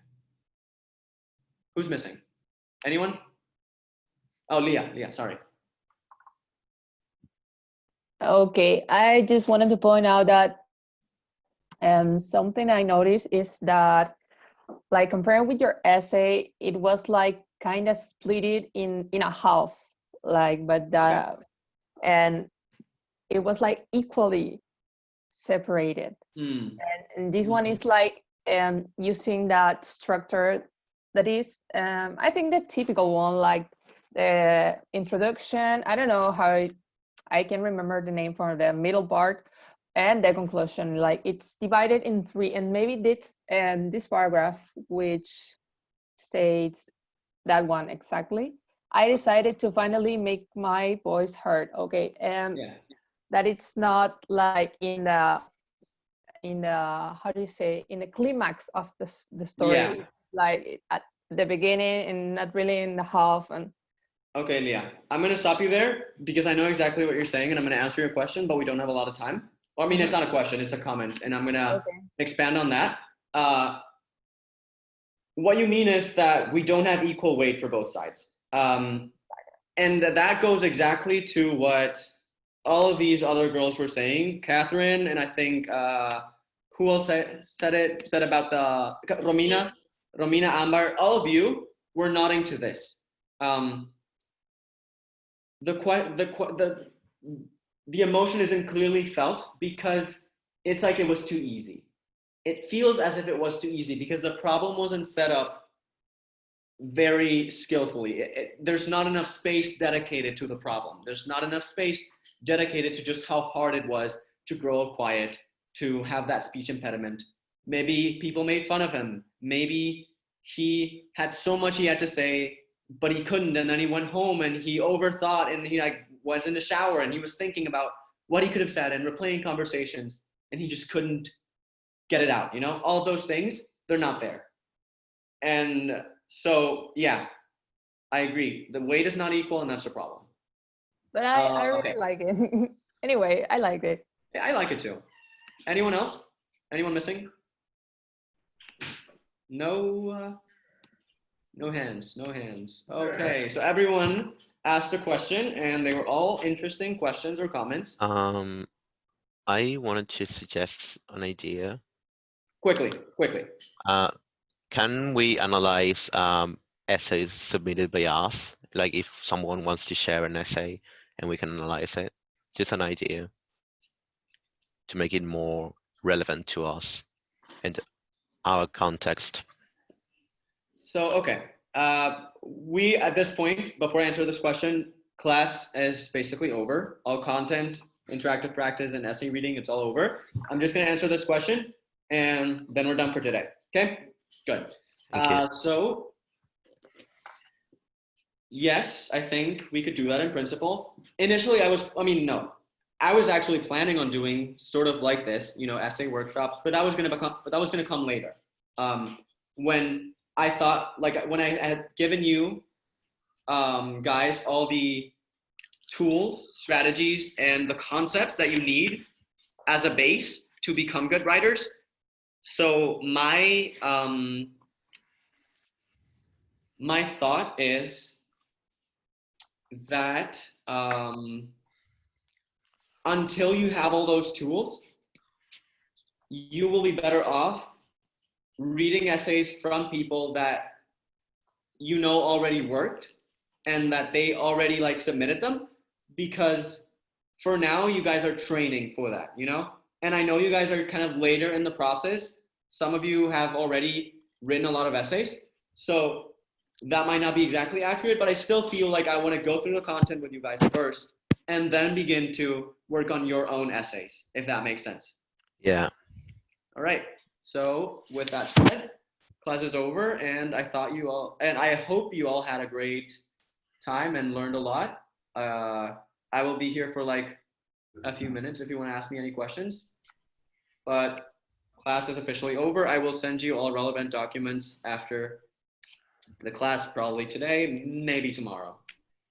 Thank you. I have a question. Thank you so much. Do they Yeah. have like those essays on the websites from the universities, or I don't know, are they published or something? Yeah, I don't have any special access to these essays. This is just stuff that's on the public domain online. It's Johns Hopkins Essays That Worked, and they have many essays from each year, all the way back to I think it's like 2010 or something. So they have a lot of essays, and I might be taking more from there. I might be using more of mine. I don't know, but yeah, you can definitely find those, and they're great. Okay, I look for it. Thank you. Hey, anyone else have any questions? Yeah, teacher, I have a particular problem or comment. I couldn't have finished the last homework because I'm right now having a lot of homework at school. We're closing, the semester. So is there a problem if I send you today or tomorrow the last homework from the last class? Well, you're really lucky, Diego, because I have not checked your homework yet. I was really busy and didn't have an easy weekend. So I took my time to prepare the class and study, but not to correct your homeworks. And in any case, I'm not really going to be giving you back these homeworks anyway. As I told you, I will be giving a weekly assignment that will be me keeping track of your progress, and that's the one I'm going to give back to you. But these homeworks are just for you to practice. Now, I do want you to turn it in, but you don't have to turn it in before each class. You can turn it in the day after. And if there's something special happening, just let me know and I'll give you an extension. No problem. Wow, thank you. Cool. And can Anyone you else? send Question? us the PowerPoint, please? The last class too, please. Yes, absolutely. We're taking notes. Yep. I will do that right after this class is over. Okay. Just so I don't I forget. have to leave. See you on Wednesday, teacher. Thank you. See you, Leah. Bye-bye. Anyone else? Questions? Jeremias. And then Camila. I think, Camila, you have a question. And Catherine, then you can ask a question. Jeremias, first. You're on mute.